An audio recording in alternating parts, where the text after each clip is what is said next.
सती जी ने देह भस्म किया। जो भूत प्रेत आए थे वो क्रुद्ध होकर यज्ञशाला को नष्ट भस्म करने में लग गए।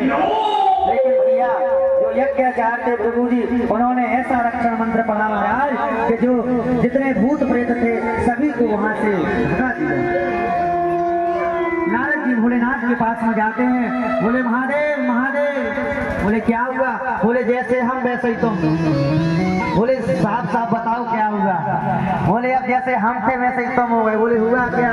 अरे बोले सती जी गई थी यज्ञशाला में, आपका अपमान नहीं सह सकी, उन्होंने अपना देह भस्म कर दिया प्रभु।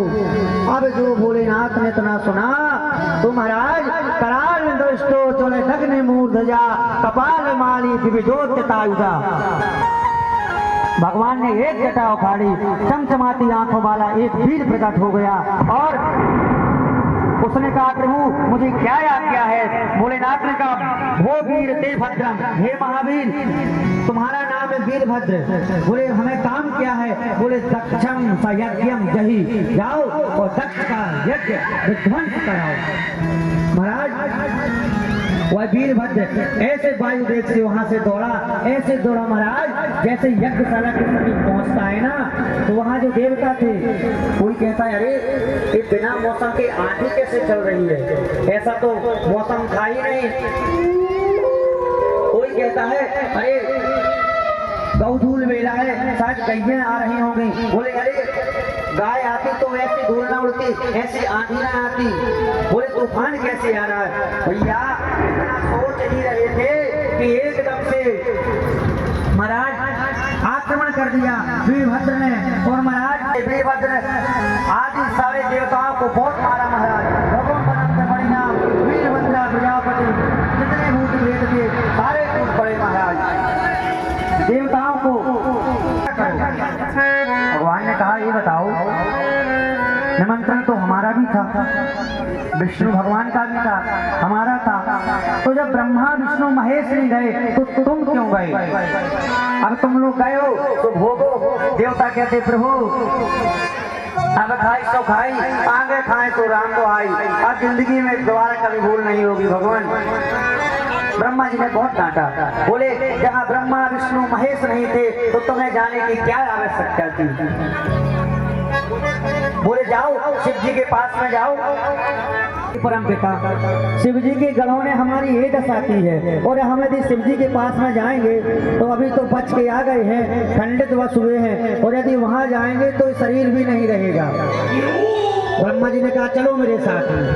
ब्रह्मा जी जाते हैं और जैसे ब्रह्मा जी को शिव जी ने देखा तो महाराज भगवान तो भोलेनाथ हैं, तुरंत प्रसन्न हो जाते हैं, आशुतोष हैं। ब्रह्मा जी को देखा और ब्रह्मा जी ने स्तुति कर दी, कर पूरे गौरम करुणावतारम संसार सारम भुजगेन्द्रयारम सदा वसंतम हृदयारविंदे भवम भवानी सहितम नमामि।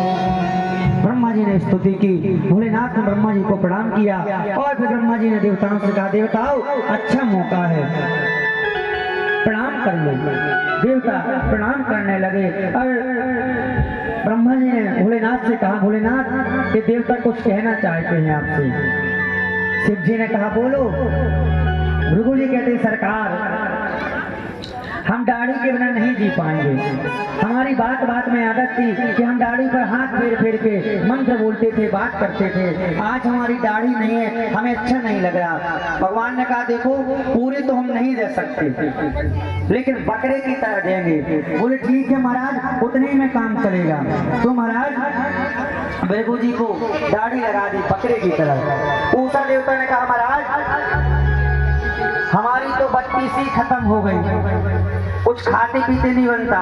भगवान ने कहा जाओ सतुआ घोर के पियो, सतुआ से काम चलेगा। उषा देवता ने भग देवता ने कहा महाराज हमारी तो आंखें फूट गई। भगवान ने कहा मित्र की आंख से देखना तुम्हें सब दिखेगा, हम तुम्हें आंख नहीं दे सकते लेकिन मित्र की आंख से देखना तुम्हें सब कुछ दिखाई देगा, हम तुम्हें आशीर्वाद देते हैं। देवताओं ने कहा सरकार उस यज्ञ को तो पूरा कीजिए जो अधूरा पड़ा है। भोलेनाथ ने कहा भैया जब हमारा भाग ही नहीं है तो हम क्यों जाएं?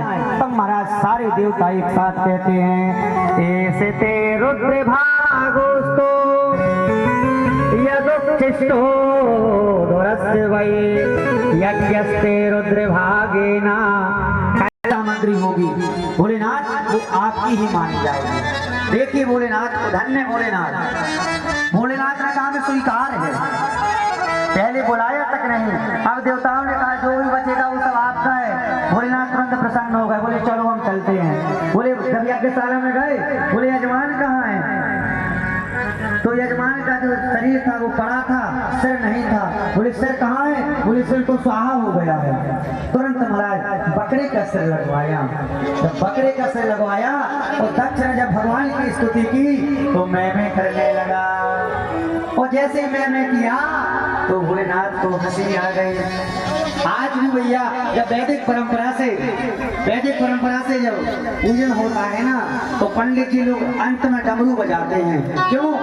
इसलिए बजाते हैं कि भोलेनाथ को अपने ससुर जी की याद आ जाती है। तो पूजन में यदि कोई कमी भी हो गई हो, डमरू बजाने से भोलेनाथ प्रसन्न हो जाते हैं, क्योंकि उन्हें अपने ससुर जी की याद आ जाती है। भगवान कहते हैं, बात ससुर जी पहले कितना मुंह चल रहा था, आज देखो आज मैं की तरह मुंह चल रहा है। इसलिए भोलेनाथ को हंसी आ गई। तुरंत महाराज नारायण प्रकट हो गए और नारायण ने देवताओं को डांटा है। कहा, अरे देवताओं, जो हरि और हर में अंतर मानते हैं उनकी पूजा कभी सफल नहीं होगी। भगवान ने स्वयं कहा है, शिवस्य हृदयं विष्णु विष्णोश्च हृदयं शिवः। हम दोनों एक दूसरे के पूरक हैं। शिव नारायण को मानते हैं, नारायण शिव को मानते हैं, और यदि हम दोनों में यदि कोई अंतर मानते हैं भैया तो उनकी साधना कभी सफल नहीं होती। इसलिए हरि और हर में कभी अंतर नहीं मानना चाहिए। देवता कहते, प्रभु अब खाई सो खाई, आगे खाए सो राम दवाई, जिंदगी में कभी दोबारा गलती नहीं करेंगे भगवान। इतना कहकर भगवान वहां से अंतर ध्यान हो गए। और कथाओं में आता है कि जब सती जी का प्रणाम हुआ तो भगवान भोलेनाथ पागल से हो गए थे, सती जी को उठा लिया। तो कहते हैं फिर भगवान नारायण ने सुदर्शन से सती जी के अंग अंग को काट दिया था। तो कहते हैं 52 जो हैं उनके टुकड़े हुए। तो कहते हैं 52 शक्तिपीठ हुई सती जी के, जहाँ जहाँ उनके अंग गिरे, जहाँ उनके टुकड़े के गिरे, वो 52 शक्तिपीठ बन गई महाराज। अब यहाँ पर सुखदेव जी कहते, राजन यही सती जी अगले जन्म में हिमांचल की पुत्री बनी। नारद जी ने सबको समझा दिया कि हे देवी जी, आपका विवाह भोलेनाथ से होना है, इसलिए आप बहुत तपस्या करो। और यहाँ सती जी की एक ही प्रतिज्ञा थी, किनकी? पार्वती जी की। सती जी का जब प्राणांत हुआ तो अगले जन्म में सती ही पार्वती के रूप में आई। तो पार्वती जी की प्रतिज्ञा थी क्या? जन्म में कोटि लगे रगड़े हमारे, जन्म में कोटि लगे रगड़े हमारे, जन्म में कोटि लगे रगड़े हमारे, जन्म रगड़े हमारे,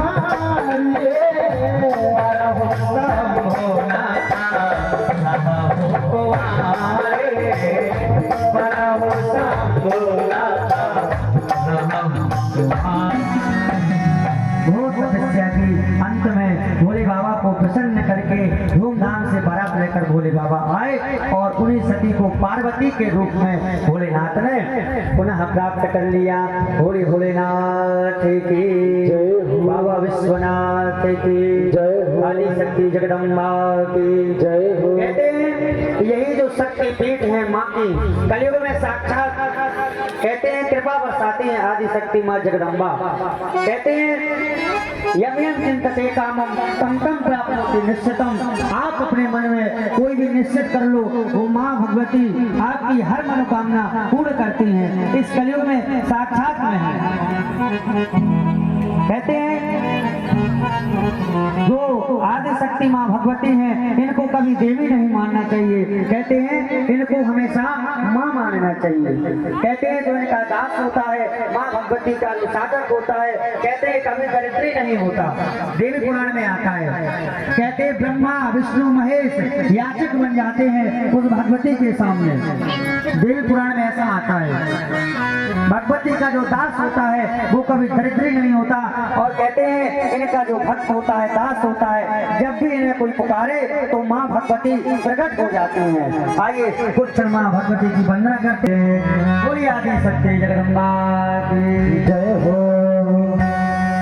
जब जब डंका